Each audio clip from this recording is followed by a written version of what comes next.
We're almost done with the SCT410SL build now, so onwards and upwards with bag N.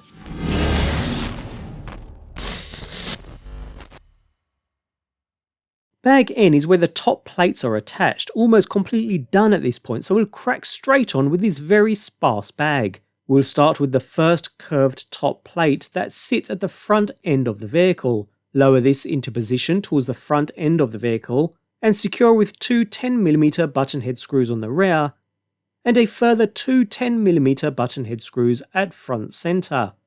With that done, the final top plate connects the motor mount to the chassis brace, so lower into position, and secure to the center brace with two 10mm button head screws, and the rear end to the motor mount with two 8mm button head screws. Note we're going into metal here, so remember to apply some thread lock. We're now left with a single threaded rod. This needs to be inserted into the battery guide far enough so that only 8mm protrudes outside of the mount. The final step is to install the side guards. These sit on either top side of the vehicle and are held in place from below with two 10mm flathead screws at either end. Repeat the same on the opposite side. And with that very simple yet quick addition, bag N is complete.